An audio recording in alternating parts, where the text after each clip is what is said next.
Fala robótico, meu nome é Eduardo Brizda e no vídeo de hoje eu vou falar sobre um assunto que claramente eu sou apaixonado, que é robótica.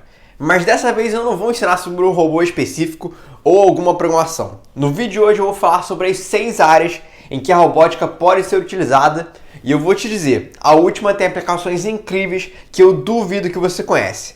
Preparado? Então editor, solta a vinheta.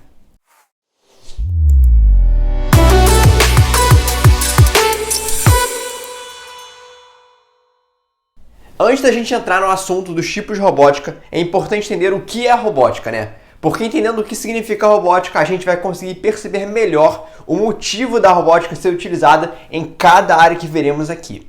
De maneira simples, a robótica é uma mistura de ciência, tecnologia e engenharia que produz máquinas. Essas máquinas nós chamamos de robôs. Os robôs são coisas que construímos para substituir, auxiliar ou até mesmo replicar ações.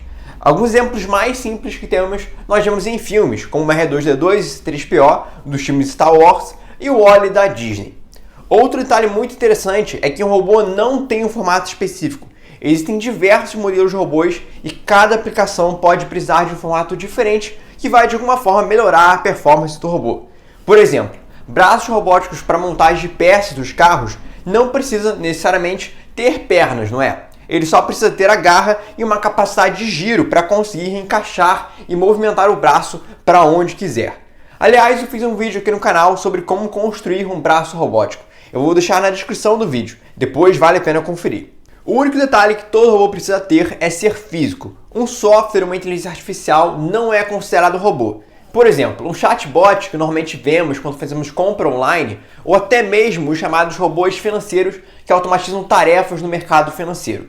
Mas Brisa, se esses exemplos que você deu não são robôs, como eu devo chamar? Honestamente, eu não sei e sendo bem sincero, não vejo problema de você chamar o chatbot e automações financeiras de robôs. O que é um robô é apenas uma convenção. Eu não acredito que precisamos ser tão quadradões em relação ao seu significado. Então chame da maneira que você preferir. Beleza, agora já entendemos o que é robótica, o que é um robô e a sua função de maneira geral. A primeira área em que a robótica pode ser utilizada está fazendo bastante sucesso atualmente e crescendo até bem rápido. Existe aquele ditado, a arte imita a vida ou a vida imita a arte? Nesse primeiro caso, esse tipo de robótica deve ter surgido pela primeira vez na televisão e o nosso desejo de transformar a ficção em realidade foi tanto que finalmente conseguimos. Eu estou falando da robótica residencial. Uma série de televisão que fala muito desse tipo de robótica é os Jetsons. Uma série tão visionária que muitas tecnologias que hoje utilizamos no nosso dia a dia eram apenas imaginação e criatividade na televisão. Os robôs residenciais têm um papel até bem simples. Fazer tarefas de casa, como limpar o chão, as janelas, cortar a grama e até mesmo fazer o almoço ou jantar. Os robôs limpadores são os mais comuns atualmente e eles estão cada vez mais acessíveis por conta da quantidade de empresas que estão entrando nesse mercado e criando esse tipo de robôs. Algumas empresas são iRobot, Xiaomi, Polishop, Philco e várias outras. Os robôs limpadores funcionam da seguinte forma. Eles têm escovas giratórias embaixo que à medida que ele vai andando, essas escovas ficam girando, o que acaba varrendo e limpando o lixo. O objetivo dessas escovas é trazer qualquer tipo de sujeira para o centro, onde o mecanismo de vácuo suga essa sujeira para dentro de um compartimento que fica no robô. Como cada casa é muito diferente da outra, esse tipo de robô tem que ser muito inteligente e capaz de se virar e conseguir identificar onde ele pode limpar e onde ele não pode, e também saber aonde ele já limpou ou não. Para isso, os limpadores têm vários tipos de sensores, como sensores de penhasco, sensores de colisão, sensores para identificar as paredes e encoders em suas rodas. O sensor de penhasco identifica a diferença de distância entre o robô e o chão. O seu objetivo é fazer com que o robô evite de cair de algum local alto, como escadas. Então, se ele perceber que chegou em uma área de escadas, por exemplo, ele vai dar meia volta, porque por esse caminho ele não vai conseguir se locomover. Sensores que funcionam com esse objetivo são sensores infravermelhos e sensores ultrassônicos. O sensor de colisão identifica se o robô bateu em algum objeto. O seu objetivo é até bem simples, e eu já mostrei aqui no canal como fazer exatamente isso no seu robô com a promoção para-choque. O sensor de colisão é importante para que o robô não perca tempo andando em uma direção que claramente ele não consegue, como uma parede, uma cadeira ou algum cômodo. Então, se o robô bater em alguma estrutura, esse sensor irá perceber e vai fazer com que o robô mude de rota. E também temos os encoders. Eles são sensores bem pequenos que ficam próximos das rodas. Os encoders servem para conseguir calcular a distância que o robô se locomoveu. Então, basicamente, o encoder calcula a quantidade de vezes que a roda girou e, sabendo o raio da roda, é possível calcular a distância que o robô andou. Dependendo do modelo do robô, ele pode ter mais outros tipos de sensores. Mas esses que eu acabei de falar são os principais que praticamente todo robô limpador precisa ter. O nosso próximo robô residencial é o limpador de janela. O primeiro detalhe desse robô é a forma que ele vai grudar na janela. Diferente do robô limpador de casa, que não precisa se preocupar em grudar no chão, o robô janela precisa. Senão, ele simplesmente cai e lá se vão milhares de reais investidos. Existem duas maneiras do robô grudar na janela. Ele pode utilizar técnicas de sucção ou magnetismo. Com conexão magnética, o robô gruda em outro braço magnético no lado oposto da janela. Em alguns casos, isso pode ser um pouco complicado. E é aí que entra a técnica de sucção, que é basicamente um motor que gira muito rápido, criando uma pressão em vácuo e fazendo com que o robô fique grudado na janela. A maneira de limpeza que o robô limpador de janela utiliza pode ser bem parecida com a do robô limpador de chão. A única diferença é que tem vezes que os robôs limpadores de janela utilizam um rodo embaixo dele ao invés de escovas, como no caso do limpador de chão. E o nosso próximo robô da robótica residencial é o cortador de grama. O robô cortador de grama, ao invés de escovas ou rodos, utiliza uma lâmina giratória embaixo. Mas aí você pode pensar, caramba, Brígida, uma lâmina giratória embaixo? Esses robôs vão estraçalhar qualquer coisa que passa pela sua frente. Que perigo, não é? Não é bem assim. Os robôs cortadores de grama têm uma lâmina giratória, mas que não fica totalmente para fora do robô. Ela fica para dentro da estrutura. Então a única coisa que chega nessa lâmina é realmente a grama. Esse robô não é um robô do BattleBots feito para destruir o que tiver pela frente. E aí que entra algo muito legal desses projetos.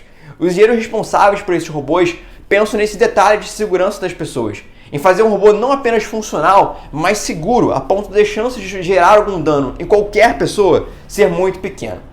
Além disso, esses robôs não costumam ser muito pesados, e ele já tem um sistema de segurança que interrompe o movimento das lâminas quando você levanta o robô, exatamente para evitar acidentes, e vai que você esquece de desligar o robô antes de segurá-lo. E agora, nosso último exemplo da lista da robótica residencial são os robôs cozinheiros. Esse tipo de robô ainda é novidade, até por conta da sua complexidade. O robô que eu vou falar se chama Mole. É um robô com 2 braços e várias juntas de articulação para conseguir movimentar para todos os ângulos cada braço. Ele tem catalogado várias receitas, então a pessoa pode selecionar o que quer que o Mole faça de comida e ele fará. Todas essas receitas ele aprendeu através de gravações de pessoas cozinhando, e o robô imita os seus movimentos, fazendo exatamente aquilo que comentamos no início do vídeo sobre a função de um robô. Ele tem 129 sensores, como sensores de contato e proximidade. Os sensores de contato são utilizados para segurar um objeto, e os sensores de proximidade para saber quando está próximo de algum alimento ou objeto que queira jogar ou pegar. Além disso, ele tem câmeras para ajudá-lo a identificar os objetos e ingredientes, e pegar exatamente aquele ingrediente ou ferramenta para fazer a refeição. Infelizmente, esse robô ainda não é acessível para as pessoas, não só pelo tamanho dele, que eu já fico imaginando o trabalhão que deve ser para colocar ele no local, como também pelo preço. Ele custa 335 mil dólares, passando para reais isso dá quase 2 milhões de reais. Existem também outros modelos de robôs cozinheiros como o Cookie, que ainda é um projeto em desenvolvimento, mas bem interessante e mais simples que o Mole. O princípio continua o mesmo. Com um aperto de botão, o Cookie irá preparar sua comida. Podemos ver que só na robótica residencial já temos diversos robôs, desde limpadores de janela ou chão até robôs cozinheiros. Então, se você já ficou curioso para saber quais outros robôs eu tenho para te mostrar, deixe o seu like, que é muito importante mesmo para mim. E o YouTube tem priorizado muito os likes, então o principal apoio que posso ter de você é com o seu like, e se estiver querendo unir o útil ao agradável, um comentário também. Agora nós vamos para a nossa segunda área em que a robótica pode ser utilizada. Essa área é para os amantes de filmes sci-fi e viagens espaciais. Eu estou falando da robótica espacial. A robótica no espaço pode ter várias utilizações, desde robôs de manutenção, robôs de exploração, de documentação e por assim vai. O primeiro exemplo é o Special Purpose Dexterous Manipulator, ou para os próximos, Dextry. Ele é um robô de manutenção na Estação Espacial Internacional. Ele é equipado com luzes, equipamento de vídeo, uma plataforma de ferramentas e 4 porta-ferramentas. Ele também tem 2 braços precisos, que reduzem a necessidade de caminhadas espaciais para manutenção. A sua função é simples: manter a Estação Espacial Internacional ativa, através de manutenções e reparos, como recarregar baterias e substituir câmeras que ficam fora da estação espacial. E aí você pode pensar que o Dextre está roubando o emprego de um astronauta, mas é exatamente o contrário. A função do Dextre tem um certo perigo e não seria seguro para um ser humano fazer essa tarefa, que qualquer pequeno erro pode feri-lo. Além disso, deixa os astronautas com mais tempo para outras funções de pesquisa, que com certeza trarão um benefício muito maior do que simplesmente fazer a manutenção da estação. O Dextre foi inicialmente projetado para ser operado por astronautas dentro da estação, mas conseguiram encontrar uma maneira do robô ser operado com segurança do solo. Hoje, quem controla o robô é a Agência Espacial Canadense ou a NASA. O segundo robô da lista ainda tem o papel de auxiliar as estações e os astronautas. O nome desse robô é Robonaut 2, que olha, acha até que eu estou falando de um filme. O seu objetivo é realizar tarefas na estação, como gerar interruptores e alavancas. Ele também já foi utilizado para telemedicina, assistência médica clínica à distância. Ele atualmente tem pernas, diferentemente da sua primeira versão, que só tinha a parte de cima do corpo. O terceiro robô é o RoboSimian. Como eu disse, o robô pode ter diversos formatos, e esse é o caso do RoboSimian. Tem gente que diz que ele parece com um macaco, mas eu honestamente não acho parecido com nada. Esse robô pode mapear ambientes em 3D através da tecnologia LiDAR. Essa tecnologia se baseia em detecção óptica remota, que mede propriedades da luz para conseguir obter distância e diversas outras informações de algum objeto. Essa tecnologia é muito aplicada em geologia, engenharia florestal, oceanografia e diversas outras. Esse robô é extremamente flexível e pode andar em terrenos bem complicados e superar tarefas que precisam de uma certa destreza. O RoboSimian competiu num torneio nos Estados Unidos, conhecido como DARPA Robotics Challenge. O quarto robô é o Valkyrie, ou também chamado de R5. E eu vou te falar, que robô lindo! Ele originalmente foi desenvolvido para o DARPA Robotics Challenge que eu comentei antes. O robô tinha que realizar funções como coletar escombros, operar um veículo ou cortar uma parede. O objetivo inicial do projeto era auxiliar na resposta a desastres e nas operações de busca e resgate. Tem boatos que o Valkyrie pode ser utilizado em missões para Marte algum dia. E aproveitando o assunto de Marte, eu não tenho como não falar dos robôs exploradores de Marte, como Curiosity, Opportunity e Perseverance. Esses robôs têm uma tecnologia muito interessante e um aspecto muito importante neles, que é a odometria, que é uma técnica utilizada para medir distância. Além disso, as informações desses robôs demoram um certo tempo para chegar aqui na Terra. Então os engenheiros não recebem informações em tempo real, o que é um certo desafio, porque nesse delay de resposta dos robôs, os engenheiros estão às cegas sem saber se algo aconteceu com o robô. E isso até dificulta de utilizar esses robôs no potencial máximo. Esses robôs costumam ter câmeras que o ajudam a mapear o terreno, e esse mapeamento é muito importante para definir rotas seguras ou menos perigosas para o robô se locomover em direção ao destino específico. Outro detalhe muito importante é o balanceamento do robô. Como os terrenos de Marte são rochosos, a locomoção do robô não é fácil. Por isso, os rovers são equipados com sensores inerciais. Um exemplo de um sensor inercial que eu gosto muito e já falei várias vezes aqui no canal é o giroscópio. Esses sensores são muito importantes para evitar que o robô vire ou até mesmo para saber sua posição de giro no local. Mas sempre existe um plano B. Então, como eu disse, esses robôs costumam ter câmeras, como o caso da PanCam, uma câmera panorâmica que ajuda a saber a direção e posição que o rover está.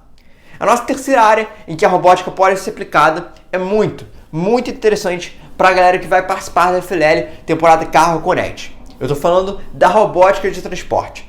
E aproveitando, vale a pena conferir o meu react da temporada e o meu vídeo de como criar uma estratégia para o tapete da competição. Eu vou colocar na descrição do vídeo. Nessa área da robótica não tem como não pensar nos Jetsons, com seus carros voadores e diversos meios de transporte autônomos. Esse é mais um caso da vida trazendo para a realidade a arte.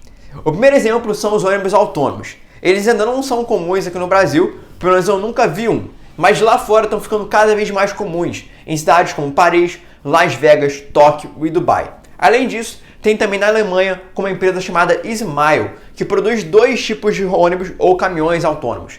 Esse é o caso do EZ10, um veículo autônomo feito para transporte no serviço público. Ele também tem vários níveis de operação, desde controle manual até o nível máximo de automação, que seria sem interferência humana. O outro veículo desenvolvido pela EasyMile é o Tracked Easy. Ele é um veículo que permite o transporte de materiais. Ele segue rotas pré-definidas e você pode fazer pedidos de envio por um app. Ele tem diversos sensores de proximidade para evitar colisões e conseguir se locomover sem perigo na estrada, como tecnologias de intensidade de luz, chamadas de LiDAR, radares, câmeras, GPS, odometria e sensores inerciais que comentamos na robótica espacial. Então, como você pode perceber, mais um exemplo de robô com um nível de precisão muito grande e com uma gama de sensores para tornar esse projeto muito confiável. O próximo exemplo são os carros autônomos. Inclusive, eu tenho uma montagem de um carro no Spike Prime estacionando automaticamente aqui no canal. Vou deixar aqui na descrição para você conferir. E bom, se você está gostando desse vídeo e ainda não deu like, é esse o momento. Se não quer dar like, eu quero pelo menos um comentário do motivo de você não ter dado like. Agora voltando, existe uma corrida atualmente entre as empresas para alcançar um carro totalmente autônomo. Alguns desses exemplos são a General Motors, Tesla e Ford. Os carros autônomos que eu mais conheço e ouço falar são os da Tesla, mas eles ainda têm diversos problemas que não estão agradando muito os consumidores. Então essa tecnologia ainda tem um longo caminho pela frente. Até porque esses carros, e até mesmo os caminhões e ônibus, dependem muito da cultura de trânsito do local em que essas tecnologias estão sendo aplicadas. Em locais mais calmos, essas tecnologias vão conseguir ter uma maior facilidade para funcionar. Mas em locais como Índia, ou até mesmo aqui no Brasil, em centros metropolitanos, esses robôs ainda têm um longo caminho pela frente. Dei 2 exemplos de robôs terrestres na robótica de transporte. Agora, o próximo passo é dominar os céus, e esse é o caso dos aviões autônomos. Essa tecnologia não está muito longe de ser alcançada, já que os aviões atualmente já têm um sistema de piloto automático que mantém o avião na altitude e angulação específica. A necessidade mesmo dos pilotos é para decolagem, pouso e em casos de emergência. Esse tipo de tecnologia tem sido bastante desenvolvida no meio militar, mas já existem empresas comerciais como a Boeing e o Airbus pensando em desenvolver aviões totalmente autônomos. Só que um dos grandes receios para dar continuidade para esse projeto é a confiança do público. Me diz aí nos comentários, você entraria em um avião sem piloto? Eu posso dizer por mim que eu já fico tenso com o piloto, a empresa teria que me convencer muito que o sistema de controle do avião é muito bom mesmo. Então imagina essas empresas investirem milhões de reais em um projeto e ninguém aderir. Seria um tiro no pé. Então eu entendo o receio dessas empresas. E não tem como falar dos céus no século XXI e não pensar em drones. É isso que a Amazon, uma potência de entrega dos produtos, está pensando. Nesses últimos anos, a Amazon tem desenvolvido drones totalmente autônomos, capazes de realizar entregas. Os drones que a empresa tem desenvolvido têm uma série de sensores, técnicas robustas de controle e inteligência. Alguns desses sensores são câmeras regulares, infravermelhas e sensores de proximidade. Além disso, estes drones estão sendo equipados com machine learning e inteligência artificial para ajudar na locomoção do robô e até mesmo no pouso. A quarta área em que a robótica pode ser utilizada, eu sou suspeito para falar, é a robótica educacional. Ela tem diversos benefícios e tem crescido muito, mas muito mesmo no mundo e aqui no Brasil. A robótica educacional, de uma certa forma, surge para compensar o ensino tradicional que não tem atraído muito a garotada nas últimas décadas. Mas o que é a robótica educacional? A robótica educacional é uma área que permite que jovens de várias idades consigam aprender o conceito de mecânica, programação e eletrônica por meio de montagem de robôs. E de tabela, esses jovens desenvolvem outras coisas, como criatividade, inovação, habilidades socioemocionais, empreendedorismo, resolução de problemas, raciocínio lógico e entre outros. E a robótica educacional compensa o ensino tradicional porque ela surge para que o aprendizado aconteça por meio de brincadeiras e não uma aula fechada com quadro branco e os alunos sentados nas carteiras. Ela utiliza conceitos educacionais muito comuns na cultura maker, de mão na massa, e aprendizado através de solução de problemas e metodologias ativas. Mas, Brígida, o que diabos é metodologia ativa? A metodologia ativa é uma forma diferente de ensinar, e alguns exemplos são: 1. Situação-problema. Nesse método, o aprendizado acontece por meio da solução de desafios colocados para que os alunos busquem enfrentar. 2. Desenvolvimento de projetos. O desenvolvimento de projetos utiliza a ideia do do it yourself, faça você mesmo. Ou seja, durante a elaboração de algum projeto, o aluno vai aprendendo aquele assunto. Ao invés dele aprender o assunto para depois aplicar, nesse caso, tudo é misturado. 3. Sala de aula invertida. Esse método é até bem simples. O aluno que vira o centro de atenção da aula. O professor atua mais como um mediador e não como detentor do conhecimento, que vai passar para os alunos. Agora os alunos que têm o conhecimento e vão explicando e aprendendo junto com os outros alunos. 4. Estudos de caso. Nesse método, o aprendizado acontece por meio de situações reais. E essa é uma das minhas metodologias preferidas, Porque uma coisa que eu via muito dos meus colegas na época do colégio é não entender o porquê a gente aprende uma certa matéria. Então, com essa metodologia, o motivo para aquele conhecimento fica claro, graças a situações reais. Eu, felizmente, já tive a oportunidade de utilizar diversas plataformas educacionais de robótica. Inclusive, comenta aí se você quer que eu faça um vídeo dos meus top 10 plataformas de robótica preferida. Só vou fazer se você comentar, hein? Então coloca aí seu comentário. Hashtag top 10. Como eu disse, a robótica educacional tem o objetivo de ensinar o jovem sobre mecânica, eletrônica e programação. A plataforma que eu gosto muito para ensinar mecânica não poderia ser outra senão o Lego. Eu não consigo pensar, de verdade mesmo, em uma plataforma melhor para ensinar conceitos mecânicos, como triangulações, torque, força centrípeta, velocidade, engrenagens, fricção e entre outros.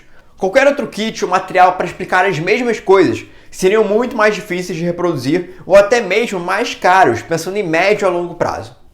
Já em eletrônica, eu diria que dá para dividir em duas etapas. A primeira é pegar intimidade com o conceito de conectividade, corrente e tensão. Para esses casos iniciais, eu gosto muito do Make, que você consegue fazer vários projetos bem interessantes e com materiais diversos, que você pode encontrar até em casa. E o Microbit. O Microbit é uma plaquinha de programação e eletrônica, que você consegue conectar LEDs, motores e diversos outros periféricos que fazem com que o aluno aprenda os conceitos realmente mais básicos de eletrônica sem entrar em muita complexidade ou conta. A segunda etapa já é pensando em uma utilização mais próxima da profissional. E aí eu recomendaria o Arduino, que tem todo o conceito de ser simples, utiliza as estratégias de encaixe, sem necessidade de você soldar ou utilizar produtos químicos. A solda e a utilização de produtos químicos afastaria muito a galera do colégio. Então o Arduino não entra nesses detalhes, o que faz com que ele seja viável para esse público. Além de que cada dia que passa, o Arduino fica com um preço cada vez mais acessível. Já em programação, eu posso citar todos que eu falei anteriormente, mas pensando na galera do ensino fundamental 1, que normalmente ainda é muito nova para eletrônica e mecânica, eu gosto do Cubeto e do Ozobot. O Cubeto é um robô quadradão que você consegue movimentá-lo através de peças coloridas. Cada peça faz um movimento específico e você vai encaixando quase como se fosse uma linguagem de programação em bloco, só que nesse caso físico. E o Ozobot é um robô seguidor de linha, que cada combinação de cores gera um efeito diferente no robô. Então os dois robôs são muito interessantes para as crianças porque não são muito difíceis de utilizar e por trás ensinam diversos conceitos de lógica de programação, como condição, lateralidade, variáveis e entre outros. A nossa quinta área onde a robótica pode ser aplicada é na indústria. Os robôs industriais são feitos para trabalhar nas fábricas e algumas aplicações são soldagem, pintura, montagem, desmontagem, colocação de peças em uma placa de circuito impresso, embalagem e rotulagem, inspeção de produtos e entre outros. O mais interessante é que tudo é realizado com um nível de precisão e rapidez incrível. As aplicações de soldagem, pintura, montagem e desmontagem são muito comuns em fábricas de automóveis. Já a colocação de peças em uma placa de circuito impresso é muito interessante. Ao invés de você soldar os componentes, essa máquina atua como um robô com movimento em X e Y, que vai colocando e soldando os circuitos eletrônicos na placa. Embalagem e rotulagem são muito comuns em indústrias de alimentos e produtos. E por último, inspeção de produtos, que pode ser utilizado em diversos tipos de indústria. E aí entra um momento polêmico. Me diz aí nos comentários, você acha que todos os robôs industriais são criados para substituir o ser humano? Isso é um ponto que muita gente bate em relação ao desenvolvimento da tecnologia e agora eu vou te responder. De fato, existem robôs que substituem os seres humanos, mas nem todos os robôs industriais têm essa função. Um exemplo deles são os robôs colaborativos, também conhecidos como cobots. Esses robôs são muito legais. Eles são feitos para que haja interação entre o ser humano e a máquina. São robôs leves com uma alimentação de força e cuidado, feitos exatamente para não ferir nenhum ser humano. Existem diversos níveis de colaboração, como coexistência, que a máquina e o ser humano trabalham próximos, mas sem nenhuma interação direta entre eles. O segundo nível é a colaboração sequencial. Nesse caso, o robô e o ser humano convivem na mesma área, só que cada um faz um movimento de cada vez. O terceiro nível é a cooperação, em que o robô e o homem trabalham ao mesmo tempo e no mesmo local. E o quarto nível, que também é muito interessante, é a colaboração responsiva, em que o robô responde de acordo com uma movimentação que o ser humano demonstrou para o robô, ou seja, o robô aprende com o homem. E um outro exemplo de robô industrial são os braços robóticos, como os da empresa KUKA, que são utilizados para as aplicações que comentei mais cedo, como montagem, soldagem, embalagem e entre outras. E agora chegamos no nosso último exemplo de onde a robótica pode ser utilizada. E eu vou te falar que entre todas as áreas que eu já falei, essa é a minha preferida. Eu estou falando da robótica assistiva, ou também podemos chamar de robótica na área médica. Nem todos os problemas do mundo são solucionados pela medicina. E eu também não estou dizendo que a tecnologia vai resolver, pelo menos ainda não. Mas eu não tenho dúvidas que a tecnologia, a robótica, pode amenizar certos problemas. A robótica assistiva é a utilização de robôs no cuidado de idosos ou para amenizar problemas motores. Um exemplo de um robô para cuidado de idosos é o Buddy, da Blue Forest Robotics. Esses tipos de robôs também são chamados de robôs emocionais, que têm o papel de criar um vínculo com as pessoas e, no caso do cuidado de idosos, ele pode entreter, se conectar e ajudar. Esses tipos de robôs também podem ser utilizados com as crianças para basicamente as mesmas funções. Inclusive, vale a pena você assistir um filme que mostra exatamente o mundo que esses tipos de robôs estão por toda parte. O nome do filme é Frank e o Robô. O Buddy tem diversas utilidades, como conexão por Skype ou FaceTime, compartilhamento de fotos e vídeo e conexão em mídias sociais. Ele também pode definir lembretes para que a pessoa não se esqueça de algum compromisso e, no caso dos idosos, algum remédio. Pode também contar histórias, que eu diria que seria mais interessante para o cuidado das crianças. O Buddy também detecta quedas ou eventos incomuns para os idosos e alerta os serviços de emergência. O robô também tem reconhecimento de voz, recursos de detecção, reconhecimento e rastreamento de objetos residenciais e domésticos. Enfim, um conjunto completo de características para um cuidador. Além dos robôs emocionais, temos também os robôs para cirurgia, como é o caso do Da Vinci. Esse robô tem uma série de braços robóticos. O cirurgião controla esse braço através de um controle. Só que a precisão que o robô tem é sobre-humana, o que faz com que o cirurgião possa ser muito mais cuidadoso do que o normal. Então, cirurgias delicadas e que precisam de uma precisão muito alta, esse robô é perfeito. E uma coisa que eu achei muito interessante e que eu descobri recentemente é que o Da Vinci consegue reproduzir a experiência de corte e a profundidade para o controle. Então, os aspectos táteis da cirurgia e a pressão para o corte de uma certa camada, o robô consegue reproduzir com perfeição e fazer com que o cirurgião sinta essa força no controle. E para um médico, isso é muito importante, porque se a primeira camada de pele tivesse a mesma sensibilidade de corte que uma camada mais profunda, isso deixa o trabalho do médico muito mais difícil. O próximo exemplo de robôs assistivos são exoesqueletos, que têm o objetivo de dar movimento para aquelas pessoas que os perderam, seja paraplégicos ou tetraplégicos. Um desses exoesqueletos é o Rewalk, que ajuda pessoas que perderam movimentação nos membros inferiores. O exoesqueleto se movimenta através de mudanças no centro de gravidade da estrutura. Então, à medida que o usuário joga esse corpo para frente, para trás ou para os lados, ele vai estar mudando o centro de gravidade. O próximo exemplo de robôs assistivos entra naquela categoria de robôs com formatos inusitados. E no caso é a Liftware. A Liftware é uma colher feita para pessoas com mal de Parkinson ou problemas similares, em que a pessoa tem tremores nas mãos. Essa colher tem um princípio bem simples: compensar qualquer tremor na mão e manter a colher estável para que o usuário consiga utilizá-la sem problemas. E o motivo de eu gostar da robótica assistiva é exatamente a capacidade de dar independência, autonomia para pessoas que nunca tiveram ou que perderam por algum acidente ou doença degenerativa. Eu honestamente não consigo imaginar o quão frustrante deve ser você não conseguir se alimentar por conta própria devido a tremores ou até mesmo você ter sido um atleta, mas um acidente fez com que você ficasse paraplégico. Esses casos a medicina não tem como curar, mas quem sabe a tecnologia pode trazer essa autonomia de volta, totalmente ou pelo menos em pequenos momentos. Isso que eu acho lindo da robótica, a sua capacidade de transformar e ajudar as pessoas. Eu já trouxe aqui para o canal um exemplo em Lego dessa colher, o princípio no seu funcionamento. E se você quiser conferir, veja o link para o vídeo na descrição. E bom, aqui nós fechamos a nossa super lista de áreas onde a robótica pode ser utilizada.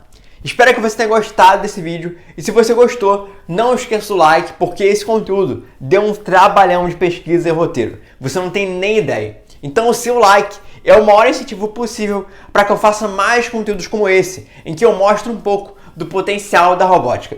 Muito obrigado para você que assistiu até o final e até o próximo vídeo.